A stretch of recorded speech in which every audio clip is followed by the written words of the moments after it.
কিছুদিন আগে আপনার অস্ট্রেলিয়া সফর নিয়ে অনেক বিভ্রান্তি ছড়াচ্ছিল, আপনার নাকি ভিসা বাতিল করেছে অস্ট্রেলিয়া। আসলে কি হয়েছিল যদি বিস্তারিত বলতেন। প্রথম কথা হলো যে অস্ট্রেলিয়া আমার বেশ অনেকগুলো প্রোগ্রাম করার সুযোগ হয়েছে, একাধিকবার আমার যাওয়ার সুযোগ হয়েছে। বাংলাদেশে বা যে কোনো দেশে মানুষের জন্য অন্য দেশে মানুষ যারা ভিসা ইস্যু করে, তারা ভিসা ইস্যু করার পর ক্যান্সেল করা, এটা রুটিন একটা কাজ। আমি খুব অবাক হয়েছি এই ইস্যুতে বেশ নামি দামি নাম করা এক দুজন দেখেছি সমালোচনা করে পোস্ট দিতে।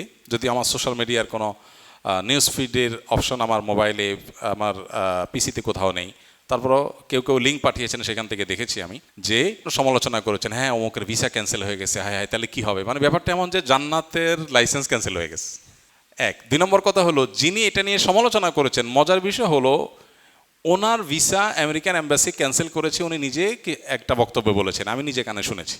তো ওনার ভিসা ক্যান্সেল করেছেন, তাতে উনি জাহান্নামে চলে যান নাই। এটা রুটিন ওয়ার্ক তাদের, তারা ভালো মনে করলে রাখে, ভালো মনে করলে ক্যান্সেল করে। এখন এটা নিয়ে যত তুলকালাম হলো, আমি অবাক হলাম যে আমার কাছে যে লেটার আসলো সেখানে তারা পরিষ্কারভাবে লিখছে যে আপনি যে জন্য আসছেন সে উদ্দেশ্য হাসিল হয়েছে, আপনি ইতিমধ্যে বক্তব্য দিয়েছেন এবং দিয়ে আপনি ইতিমধ্যে আমাদের বর্ডার ক্রস করে চলে গেছেন, বিধায় আপনি যে উদ্দেশ্যে এসেছেন উদ্দেশ্য যেহেতু সাধন করা হয়ে গেছে, তাহলে ভিসা তো এখন আর প্রয়োজনীয়তা নেই, সেজন্য ক্যান্সেল করা হলো, বাস শেষ। কিন্তু এটা নিয়ে তুলকালাম অনেক হয়েছে। হ্যাঁ, ওখানে স্থানীয় কিছু নিউজ পোর্টালে এবং স্থানীয় কিছু বিরোধী রাজনীতিকদের কিছু লেখাজোখা আমাদেরকে নানানভাবে সমালোচনা করতে আমরা দেখেছি। এই জিনিসটা সত্য, সেখানে এটা ঘটেছে। এটা কেন ঘটেছে সেটার একটা প্রেক্ষিত আছে, সেটা হলো যে জানুয়ারি মাসে একজন ইসরায়েলি একজন সোশ্যাল মিডিয়া ইনফ্লুয়েন্সার, যিনি ইসলামোফোবিক, ইসলামের বিরুদ্ধে বিদ্বেষমূলক অনেক কন্টেন্ট তৈরি করার দোষে অভিযুক্ত, এরকম একজন মানুষ, তার ভিসা অস্ট্রেলিয়ান সরকার ক্যান্সেল করছে। এই ক্যান্সেলেশনের পরে এই সমস্ত দেশগুলোতে ইয়াহুদি লবিগুলো, ইসরায়েলি লবিগুলো অনেক স্ট্রং থাকে, আপনারা জানেন। তো সেই স্ট্রং থাকার কারণে তারা এটার বিরুদ্ধে উঠে পড়ে লাগছে। এর মধ্যে আবার আমরা গেলাম। এখন প্রশ্ন হলো তাদের, আমি দেখেছি ইসরায়েলি একটা মিডিয়া নিউজ করেছে যে আমাদের ইহুদিদের ইনফ্লুয়েন্সার ভিসা ক্যান্সেল করা হলো, তাহলে মুসলমানদের ইনফ্লুয়েন্সার কিভাবে তারা প্রোগ্রাম করে। এখানে ব্যাপারটা হয়ে গেছে একটা পাল্টাপাল্টি। ছাড়া এর কিছুদিন পরেই সম্ভবত একটা সমুদ্র তীরবর্তী এলাকাতে বোধহয় 15 জন মানুষকে, ইহুদিদের 15 জন মানুষকে গুলি করে মারা হয়েছে, বোধহয় কোনো একজন ইন্ডিয়ান করেছেন, আমি যতটুকু দেখেছি। অ্যাকচুয়াল বিষয় কি আপনি অনলাইন ঘাটলে পেয়ে যাবেন। তো এখানে অনেকগুলো ঘটনার প্রেক্ষিতে মূলত একটা পাল্টা প্রতিক্রিয়া তৈরি হয়েছে।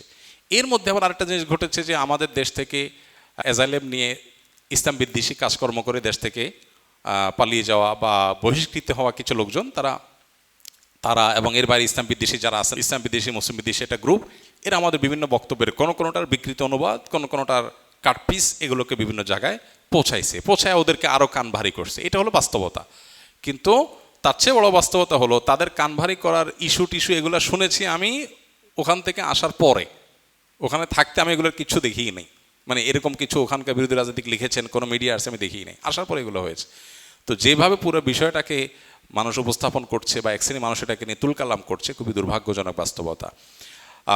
ইসলাম আমাদেরকে শিখিয়েছে যদি কোনো নাস্তিকও হয়, এমনকি ইসলাম বিদ্বেষীও হয়, কোনো মুশরিকও হয়, অমুসলিমও হয়, তার প্রতিও কোনো অন্যায়মূলক জুলুম হয়, অবিচার হয়, সেরকম কোনো কমেন্ট আমরা করতে পারি না, মিথ্যা কোনো কথা আমরা তাদের ব্যাপারেও বলতে পারি না। কিন্তু এদের যে জীবন দর্শন, এটা দেখে এদের প্রতি করুণা হয় যে এরা এমন এক জীবন দর্শন লালন করে যার প্রতি বিদ্বেষ বা শত্রুতা আছে, তার গোষ্ঠী উদ্ধার করার জন্য মিথ্যাও তারা বলাকে সঠিক মনে করে এবং যা খুশি তা বলাকে সঠিক মনে করে।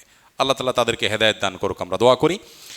আর মূলত ওখানে যেহেতু ওই যে ইহুদি ইসরায়েলি ইনফ্লুয়েন্সারকে ভিসা ক্যান্সেল করা হয়েছে, পরবর্তীতে আবার আরেকটা সমুদ্র তীরবর্তী এলাকায় ইহুদিদের উপরে হামলার ঘটনা ঘটেছে, এগুলোর কারণে ইহুদি লবিগুলো এমনি খুব ক্ষিপ্ত ছিল। এর মধ্যে আবার কিছু কাটপিস জিনিস তাদেরকে দিয়ে তাদের ক্ষিপ্ত করা হয়েছে, ফলে বিরোধী রাজনীতিকরা সরকারি দলকে চাপে ফেলানোর জন্য বিভিন্ন বিরোধী রাজনীতিকদের সিনেটররা অনেক লেখাজোখা করেছেন এবং ওখানকার একটা বিশেষ ধারার কিছু মিডিয়া এগুলো নিয়ে নিউজ করেছে। এই জিনিসটা হলো স্থানীয় পলিটিক্সের একটা অংশ, সোজা কথা। এটা অর্থাৎ ভিসা ক্যান্সেলেশনের এই কাজটা বহু মানুষের হয়, আমাদের দেশে পলিটিশিয়ান বলেন বিভিন্ন পর্যায়ের মানুষজনের হয়। আমরা অনেক দেশে গিয়েছি, ভিসা অ্যাপ্রুভ করেছে, পরের বার আবার অ্যাপ্রুভ করে নাই, আবার পরের বার আবার অ্যাপ্রুভ করেছে। বাংলাদেশে অনেক বাঘা রাজনীতিবিদ আছেন যাদের অনেক দেশ বহুবার ধরে কোনো ভিসা দিচ্ছে না, আবার দিয়ে ক্যান্সেল করে ফেলেছে।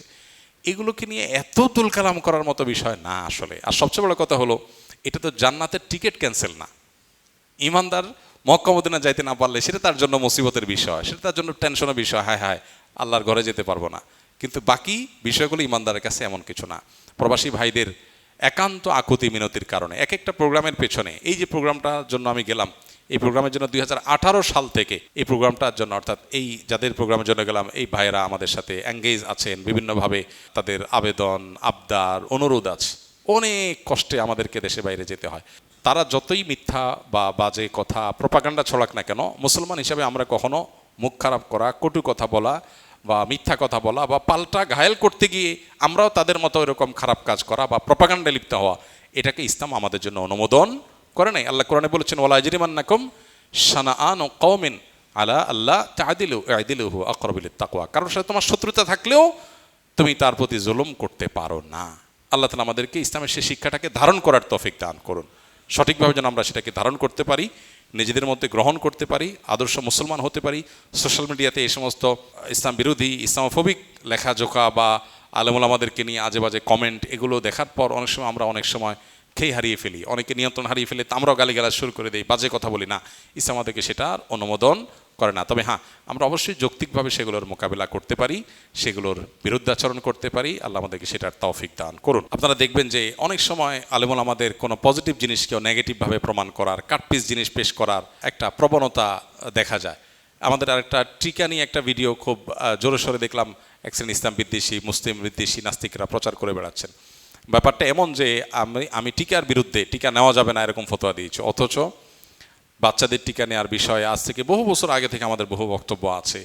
আপনার কোভিড-19 সময় যখন কোভিড-19 টিকার অনেক সাইড এফেক্ট পরে ধরা পড়েছে, বের হয়েছে, কিন্তু যখন এগুলো প্রকাশ হয় নাই তখন আমরা এটার আত্মরক্ষার জন্য ট্রিটমেন্ট গ্রহণ করার শিক্ষা নবী সাল্লাল্লাহু আলাইহি ওয়াসাল্লাম দিয়েছেন। অসুখ হওয়ার আগে থেকে এই যে সতর্ক হওয়া, এটার মূল থিমটাই এসেছে নবী করিম সাল্লাল্লাহু আলাইহি ওয়াসাল্লামের একটা হাদিসে, যে ব্যক্তি সকালবেলা 7টি আজওয়া খেজুর খাবে তার শারীরিক যে অসুবিধা, অসুস্থতা, কষ্ট, মৃত্যু ছাড়া সব কিছুর থেকে সেটা যথেষ্ট হয়ে যাবে, তাকে আল্লাহ তাআলা সেভ করবেন। এই যে অসুস্থ হওয়ার আগে থেকে আগাম ব্যবস্থাপনা, যেটা টিকা করে, রোগ প্রতিরোধ ক্ষমতা সৃষ্টি করে, এইটার কনসেপ্ট তো নবী সাল্লাল্লাহু আলাইহি ওয়াসাল্লামের 7টি আজওয়া খেজুর প্রতিদিন সকালে খাওয়ার মধ্যেই আছে, জবজবা পানির মধ্যে আছে, অন্য অনেক কিছুর মধ্যে আছে। এবং কালোজিরা সম্পর্কে যে হাদিসে আছে যে আল হাব্বাতুস সাউদা শেফাউন লিকুল্লি দা ইল্লা সাম, মৃত্যু ছাড়া সব রোগের ওষুধ হিসাবে কাজ করে। এগুলো তো আগাম ব্যবস্থাপনা অসুখ হওয়ার, এটা কি ইসলাম অনুমোদন করে? মৌলিকভাবে এই কনসেপ্টটা এটার সপক্ষে, এটা যে ইসলাম সাথে সাংঘর্ষিক নেই, বিষয়ে আমাদের বহু বক্তব্য আছে। হ্যাঁ, আমরা পার্টিকুলার কেস নিয়ে কথা বলেছিলাম, সেটাকে জেনারেলাইজ করা ফেলা হয়েছে। এরকম অনেক ক্ষেত্রেই হচ্ছে আজকাল। তো আল্লাহ তাআলা আমাদেরকে এই সমস্ত বিষয়গুলোতে সর্বোচ্চ আমানতদারিতা, অন্তত আমরা নিজেরা অন্তত সৎ যেন থাকি, সেই তৌফিক আল্লাহ তাআলা আমাদেরকে দান করুন।